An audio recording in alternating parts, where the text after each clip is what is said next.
Sensible customer হিচাপে consumer হিচাপে নিজৰ পৰিচয় দাঙি ধৰিবলৈ সক্ষম হ'ম আজি যাই কি নহওক আমাৰ মন্ত্ৰী অতুল বৰা ডাঙৰীয়াই এই ভেটেৰিনেৰী বিভাগটো বহুদিন নিষ্ক্ৰিয় হৈ আছে ইয়াৰ বহু কাৰণ আছে you know better all the seniors present here মই আকৌ এইটো আওৰাব বিচৰা নাই কিন্তু ইয়াক এই নিষ্ক্ৰিয় হৈ থকা বিভাগটোক সক্ৰিয় কৰাৰ যিখিনি প্ৰয়াস সজীৱ কৰি তোলাৰ যিখিনি প্ৰয়াস ই প্ৰশংসনীয় আৰু লগতে আমাৰ অসম পশুধন আৰু হাঁহ কুকুৰা নিগমৰ অধ্যক্ষ মনোজ শইকীয়া ডাঙৰীয়াও তেখেতৰ লগত কাম কৰা কৰ্মচাৰী বিভিন্নজনৰ সৈতে মিলি এই গোটেই নিগমটোক লাভজনক কৰি তোলাৰ ক্ষেত্ৰত যিখিনি উদ্যোগ লৈছে তাৰ বাবে হাজাৰজন উঠি অহা যুৱক যুৱতী উৎসাহিত হৈছে আৰু মানুহে এতিয়া এইটো উপলব্ধি কৰিছে যে আমি দেখোন হাঁহ কুকুৰা পুহি আমি সুন্দৰভাৱে জীৱনটো আগুৱাই নিব পাৰোঁ কাৰো ওচৰত হাত নপতাকৈ আমি আত্মনিৰ্ভৰশীল হ'ব পাৰোঁ উপাৰ্জনৰ ক্ষেত্ৰত স্বাৱলম্বী হ'ব পাৰোঁ এই আত্মবিশ্বাসৰ ধ্যান ধাৰণা লাহে লাহে অসমৰ বুকুত শক্তিশালী ৰূপ ধাৰণ কৰিছে মই এতিয়া অত্যন্ত আনন্দিত মই নিজেও বহু খেতিয়কৰ ওচৰলৈ গৈছোঁ আৰু আমি 2016 চনত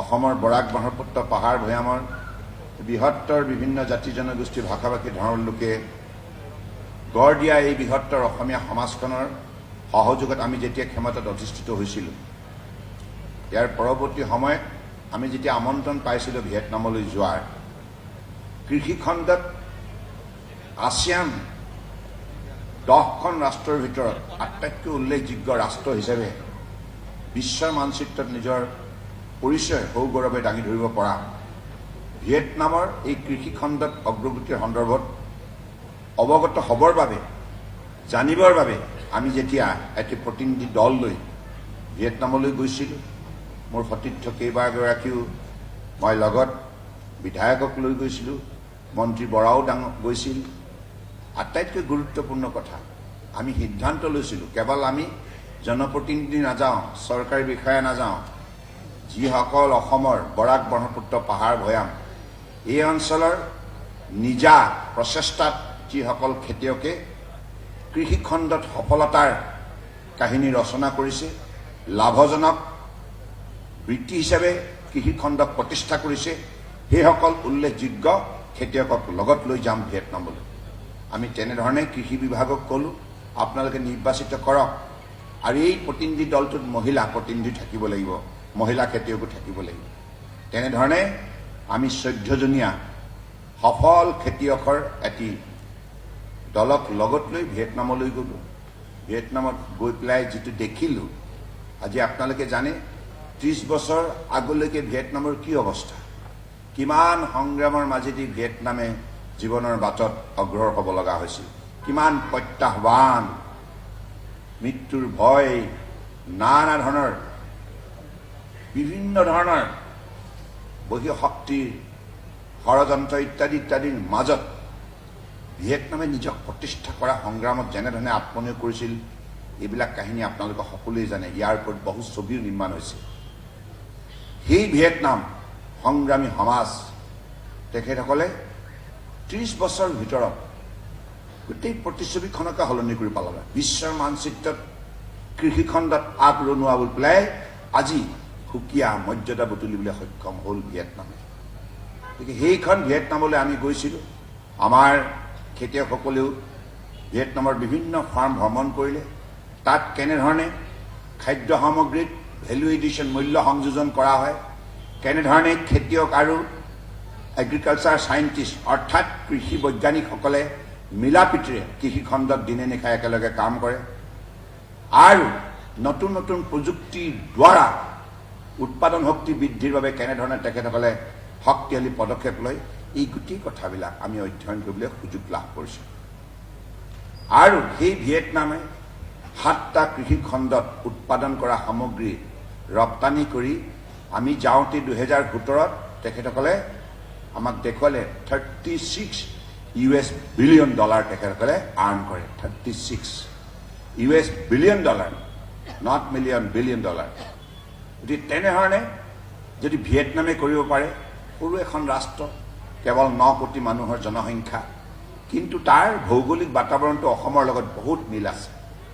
তাতো এনেধৰণৰ জলবায়ু, তাতো নদ নদী আছে, সাৰুৱা মাটি আছে, সেউজীয়া ঘাঁহনিৰে ভৰা পথাৰবিলাক আছে। আটাইতকৈ ডাঙৰ কথা কৰ্ম উদ্যোগী খেতিয়ক আছে। আৰু তাত আটাইতকৈ উল্লেখযোগ্য কথা এইটোৱেই যে খেতিয়কৰ লগত চাহটোৰ দৰে কৃষি বৈজ্ঞানিকসকল লাগি থাকে। খেতিয়কে কেতিয়াও খেতি পথাৰত অসহায় উপলব্ধি নকৰে। কিবা কথাত যদি কিবা অসুবিধা পায়, লগে লগে কৃষি বৈজ্ঞানিকসকলে খেতিয়কজনক নানা ধৰণৰ দিহা পৰামৰ্শ দি কৃষি খণ্ডত বিশেষভাৱে উৎসাহ যোগান ধৰে, মনোবল যোগান ধৰে, দক্ষতা প্ৰদান কৰে। গতিকে সেই একে মানসিকতাৰে আমিও মাননীয় প্ৰধানমন্ত্ৰী নৰেন্দ্ৰ মোদী ডাঙৰীয়াৰ আশীৰ্বাদত অসমৰ বুকুত কৃষি খণ্ডত আমি অগ্ৰগতি লাভ কৰাৰ নিমিত্তে বিভিন্ন ধৰণৰ ইয়াতো সিদ্ধান্ত লৈছোঁ। মই নিজেও কৃষি বিশ্ববিদ্যালয়লৈ গৈছোঁ, আমাৰ ভেটেৰিনেৰী কলেজৰ ডিনসকলৰ লগতো কথা পাতিছোঁ, আৰু তেখেতসকলক মই আহ্বান জনাইছোঁ যে অসম কৃষি বিশ্ববিদ্যালয় আমাৰ যিমান কৃষি বৈজ্ঞানিক আছে, সকলোৱে অসমৰ খেতিয়কৰ সৈতে এটা শক্তিশালী সম্বন্ধ ৰচনা কৰিব লাগে, ৱৰ্কিং ৰিলেশ্যনশ্বিপ ডেভেলপ কৰিব লাগে, যাতে অসমত নিষ্ঠাবান খেতিয়কসকলে সকলো সময়তে নানা ধৰণৰ দিহা পৰামৰ্শ আমাৰ এগ্ৰিকালচাৰ ইউনিভাৰ্চিটিৰ পৰা উৎপাদিত উন্নত মানৱ সম্পদৰ পৰা সেইখিনি যাতে সহযোগিতা লাভ কৰিব পাৰে। গতিকে আজিৰ তাৰিখত মই ভাল পাইছোঁ, অসম কৃষি বিশ্ববিদ্যালয়ে বহু আমাৰ সেই বিশ্ববিদ্যালয় অধ্যয়ন কৰা, স্নাতক ডিগ্ৰী লাভ কৰা সেই বৈজ্ঞানিকসকলক এতিয়া খেতি পথাৰলৈ তেখেতসকলে পঠিয়াইছে। আমি যেতিয়া এই বাতাবৰণটো অসমৰ বুকুত গঢ় দিব পাৰিম, তেতিয়া স্বাভাৱিকতে হাঁহ কুকুৰাই হওক, গাহৰিয়ে হওক, ছাগলীয়ে হওক, গাখীৰ উৎপাদন কৰাৰ ক্ষেত্ৰতে হওক, বা বিভিন্ন মৎস্য উৎপাদনে হওক, বা নানা ধৰণৰ ফল মূলে হওক, বা শাক পাচলি হওক, বিভিন্ন খণ্ডত আজি আমাৰ খেতিয়কসকলে অধিক উৎসাহ, মনোবল তেখেতসকলে লাভ কৰিবলৈ সক্ষম হ'ব, আৰু তেখেতসকলৰ আত্মবিশ্বাস দুগুণ বৃদ্ধি হ'ব। আৰু এনেধৰণে আমি অসমত উন্নত মানদণ্ডৰ সামগ্ৰী, খাদ্য সামগ্ৰী বা অন্যান্য সামগ্ৰী আমি উৎপাদন কৰি আমাৰ ৰাজ্যখনৰ যিখিনি লাগতিয়াল সেইখিনি আমি পূৰণ কৰি চুবুৰীয়া ৰাজ্যৰ বজাৰখনলৈ আমি ঢাপলি মেলিম। চুবুৰীয়া ৰাজ্যৰ উপৰিও চুবুৰীয়া ৰাষ্ট্ৰ, বিদেশ ৰাষ্ট্ৰৰ বজাৰবিলাক দখল কৰাৰ বাবে আমি ঢাপলি মেলিব লাগিব। অৰ্থাৎ তেনেধৰণে আমাৰ এই বিভাগটোৱে সপোন দেখিব লাগিব, ভিছন ডেভেলপ কৰিব লাগিব, ভৱিষ্যতৰ প্ৰজন্মৰ বাবে সেই পথৰ সন্ধান দিব লাগিব, যাতে এই ভেটেৰিনেৰী ছেক্টৰ, এগ্ৰিকালচাৰ ছেক্টৰত আত্মনিয়োগ কৰি যাতে যিকোনো এগৰাকী যুৱক বা যুৱতীয়ে, উচ্চ শিক্ষিত যুৱক যুৱতীয়ে বা যিসকল যুৱক যুৱতী আছে, সেই যুৱক যুৱতীয়ে যাতে সন্মান সহকাৰে জীৱনৰ বাটত উপাৰ্জন কৰিব পাৰে, উপাৰ্জনৰ ক্ষেত্ৰত স্বাৱলম্বী হ'ব পাৰে আৰু আৰ্থিক সবলতা অৰ্জন কৰিব পাৰে। গতিকে সেই লক্ষ্যৰে আমি অসমখন আগুৱাই নিয়াৰ বাবে 33,000 কোটি টকা ব্যয় কৰি আমি মুখ্যমন্ত্ৰী সমগ্ৰ গ্ৰাম উন্নয়ন যোজনা 8টা মিছন মোডত আজি সফল ৰূপ ধাৰণ কৰাৰ বাবে আমি অগ্ৰসৰ হৈছোঁ। অসমৰ গাঁও অঞ্চলত বসবাস কৰা পৰম শ্ৰদ্ধা ৰাইজৰ আমি সহযোগিতা প্ৰাৰ্থনা জনাইছোঁ। ডেকা শক্তি ওলাই আহিব লাগে। অসমৰ ৰাইজে এইখন বজাৰ যাতে অসমৰ খেতিয়কে দখল কৰিব পাৰে, ইয়াৰ প্ৰতি লক্ষ্য ৰাখি আমাৰ খেতিয়ক ৰাইজকো সমাজখনে সন্মান কৰিব লাগে। কাৰণ খেতিয়কৰ আমি যেতিয়াই সন্মান কৰিম, তেতিয়াই দেখিব কৃষি খণ্ডত বহুৱে আত্মনিয়োগ কৰাৰ বাবে স্বতঃস্ফূৰ্তভাৱে সেই দিশলৈ ধাৱমান হৈছে। কাৰণ আমি ইয়াৰ পূৰ্বতে খেতিয়কক সন্মান কৰা নাছিল। আমাৰ এটা দুৰ্বলতা আছে সমাজখনত, খেতি কৰা মানুহবিলাকক আটাইতকৈ আমি নজনা মানুহ বুলি ভাবোঁ। এইটো আমাৰ ভ্ৰান্ত ধাৰণা। সেইবাবে ইমান দিন কৃষি খণ্ড জিলিকি উঠা নাছিল। ডিগনিটি অফ লেবাৰ এই শব্দটো কেৱল এটা সাহিত্য, এটা বাক্যৰ আধাৰতে সীমাবদ্ধ হৈ থাকিলে নহ'ব। ইয়াক মানুহে মৰ্যাদা সহকাৰে মূল্যাংকন কৰিব লাগিব। পৃথিৱীৰ চব কামৰে মৰ্যাদা আছে। চাফাই কৰ্মী হওক, চিফ মিনিষ্টাৰ হওক, কাম একেই আমাৰ।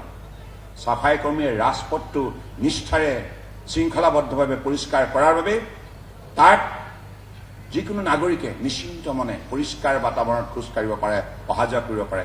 ঠিক তেনেধৰণে মুখ্যমন্ত্ৰীৰ দায়িত্ব একেই। আমাৰ চৰকাৰৰ শাসন ব্যৱস্থাটো পৰিষ্কাৰ কৰা, যাতে যি শাসন ব্যৱস্থাই জনসাধাৰণক মৰ্যাদা সহকাৰে জীয়াই থকাৰ অধিকাৰ প্ৰদান কৰিব পাৰে আৰু প্ৰাপ্য অধিকাৰ সন্মান সহকাৰে ভোগ কৰাৰ এটা শক্তিশালী গণতান্ত্ৰিক বাতাবৰণ দিব পাৰে। ডিগনিটি অৱ লেবাৰ, এই কথাটোৰ মূল্যাংকন হ'ব লাগিব। সেইকাৰণে মই আজি সভাখনত সকলোকে আহ্বান জনাইছোঁ, যিসকলে হাঁহ কুকুৰা পুহিছে, যিসকলে গাহৰি পুহিছে, যিসকলে খেতিপথাৰত আত্মনিয়োগ কৰিছে, যিসকলে ফল মূল উৎপাদন কৰিছে, বিভিন্ন ছেক্টৰত কাম কৰা লোকসকলক যেন আপোনালোকে সকলোৱে ৰাজহুৱাভাৱে সন্মান প্ৰদৰ্শন কৰে। আৰু আমাৰ অফিচ কাছাৰীটো খেতিয়ক বুলি কোৱাৰ লগে লগে যাতে ঘণ্টাৰ পাছত ঘণ্টা কোনোবা বিষয়াক লগ পাবৰ বাবে সাক্ষাৎ পাবৰ পৰা ৰৈ থাকিব নালাগে। খেতিয়ক বুলি কোৱাৰ লগে লগে আমাৰ যিকোনো পৰ্যায়ৰ বিষয়া কৰ্মচাৰী তেখেতসকলক মৰ্যাদা সহকাৰে তেখেতসকলক অফিচ কাৰ্যালয়ত বহুৱাই তেখেতসকলৰ কথাখিনি ধৈৰ্য সহকাৰে শুনিব লাগে। তেনেধৰণে আমি খেতিয়কসকলক সন্মান দিয়াৰ উপৰিও তেখেতসকলৰ আত্মবিশ্বাস দুগুণ বৃদ্ধি কৰাৰ কামত আত্মনিয়োগ কৰিব পাৰোঁ। কাৰণ এতিয়া আৰু দেশ প্ৰগতিৰ পথত। মাননীয় প্ৰধানমন্ত্ৰী নৰেন্দ্ৰ মোদী ডাঙৰীয়াই ছবছৰীয়া চমু কাৰ্যকালত যিমান দৃষ্টান্তমূলক পৰিৱৰ্তন সম্ভৱ কৰি তুলিলে, তাৰ বাবে আজি ভাৰতবৰ্ষৰ দৰে এখন ৰাষ্ট্ৰই পূৰ্বতে যিকোনো ধৰণৰ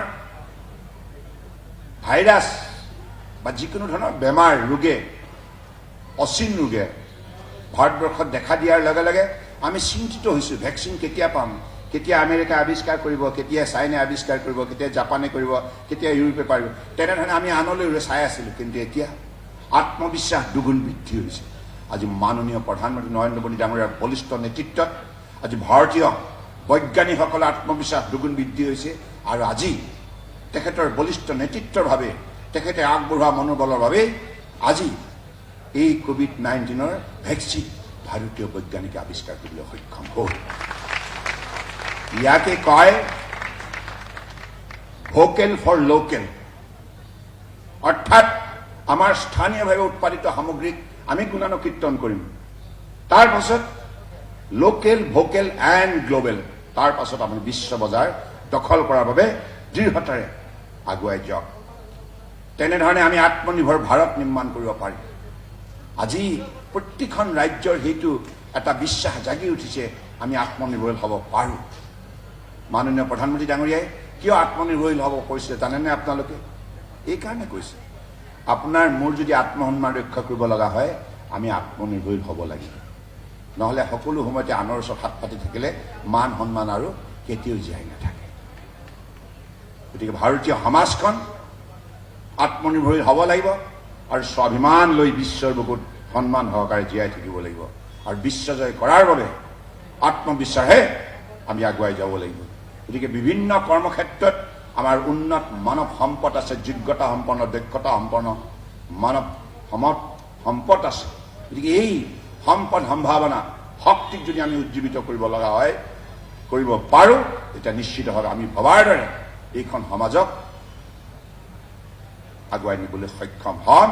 আৰু ভূপেন্দাৰ গীতেৰে এইখন সমাজে প্ৰাণ পাই উঠিব আৰু বিশ্বৰ মানচিত্ৰত লুইতৰ দুইটা পাৰ জিলিকি উঠিব, জিলিকাব লুইতৰে পাৰ। গতিকে মই ভাবোঁ যে সেইখিনি কাম আগন্তুক দিনত আমাৰ সকলোৱে মিলি কৰিব। আৰু ইয়াত যিখন মেলা হৈছে 2021, এই মেলাখনৰ কাৰণে মনোজ শইকীয়াক মই ধন্যবাদ জনাইছোঁ।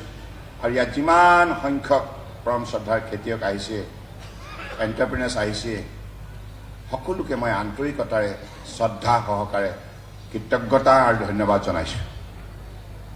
কাৰণ আপোনালোকে এই মেলাৰ যোগেদি এটা বাৰ্তা অসমৰ 3,50,00,000 লোকলৈ প্ৰেৰণ কৰিলে, ভাৰতবৰ্ষৰ 130 কোটি জনগণলৈ প্ৰেৰণ কৰিলে যে অসমৰ বুকুত এনেধৰণৰ উদ্যোগী খেতিয়ক আছে, যুৱক যুৱতী আছে, যিসকলে এই খণ্ডত নিষ্ঠাৰে আত্মনিয়োগ কৰি অধিক উৎপাদন কৰি সমাজখনক স্বাৱলম্বী কৰাৰ ক্ষেত্ৰত উল্লেখযোগ্য বৰঙণি আগবঢ়াব। সেইবাবে মই ধন্যবাদ জনাইছোঁ আৰু কৃষি মন্ত্ৰী ভেটেনেৰী মন্ত্ৰী অতুল বৰা ডাঙৰীয়াকো ধন্যবাদ জনাইছোঁ। আৰু এই ভেটেনেৰী বিশ্ববিদ্যালয়টো আমাৰ পৰিকল্পনা আছে, আমি খুলিম এখন, এই কথাটো স্পষ্ট। এগ্ৰিকালচাৰ ইউনিভাৰ্চিটি আছে, ভেটেনেৰী আমিতো ইউনিভাৰ্চিটি খুলি আছোঁ এতিয়া আৰু আমি অসমত আমিও স্বাৱলম্বী হ'ব বিচাৰিছোঁ। আজি আপোনালোকে জানেনে অসমৰ বুকুত আমাৰ কাৰ্যকালত কেৱল 4 বছৰীয়া কাৰ্যকালত কিমান বিশ্ববিদ্যালয় আমি প্ৰতিষ্ঠা কৰিলোঁ। কবিগুৰু ৰবীন্দ্ৰনাথ ঠাকুৰ বিশ্ববিদ্যালয় হোজাই, শ্ৰী শ্ৰী মাধৱদেৱ বিশ্ববিদ্যালয় নাৰায়ণপুৰ, শ্ৰী শ্ৰী অনিৰুদ্ধ ক্ৰীড়া বিশ্ববিদ্যালয় চাবুৱা, সাংস্কৃতিক বিশ্ববিদ্যালয় মাজুলী, ভট্টদেৱ বিশ্ববিদ্যালয় বজালী, কুমাৰ ভাস্কৰ বৰ্মন সাংস্কৃতিক বিশ্ববিদ্যালয় নলবাৰী, স্কিল বিশ্ববিদ্যালয় ইষ্টাৰ্ণ ইণ্ডিয়াত প্ৰথমখন স্কিল বিশ্ববিদ্যালয় হ'ব মংগলদৈ। আৰু কেন্দ্ৰীয় চৰকাৰৰ প্ৰতিষ্ঠান এইমছ পাঠ্যক্ৰম আৰম্ভ হ'ল Changsari, Indian agriculture research institute Gogamukh, national institute of design Jorhat, Satisadhini বিশ্ববিদ্যালয় হ'ব গোলাঘাট। এনেধৰণে আমি অসমৰ বুকুত বিভিন্ন বিষয়ক লৈ আমি বিশ্ববিদ্যালয় প্ৰতিষ্ঠা কৰিছোঁ। আমাৰ লক্ষ্য হৈছে যে এতিয়া শিক্ষানুষ্ঠান বিচাৰি উচ্চ শিক্ষাৰ বাবে অসমৰ ছাত্ৰ ছাত্ৰীয়ে বাহিৰলৈ ঢাপলি মেলিব নালাগে, যাতে অসমৰ বুকুতে সকলোবিলাক সা সুবিধা আৱিষ্কাৰ কৰিবলৈ সক্ষম হয়। আজি অসমৰ বুকুত 8খনকৈ মেডিকেল কলেজৰ কাম চলি আছে, 9খন ইঞ্জিনিয়াৰিং কলেজৰ ইতিমধ্যে প্ৰতিষ্ঠা কৰা হৈ গৈছে, 32খন পলিটেকনিক ইনষ্টিটিউট, 400টা স্কিল ডেভেলপমেণ্ট চেণ্টাৰ।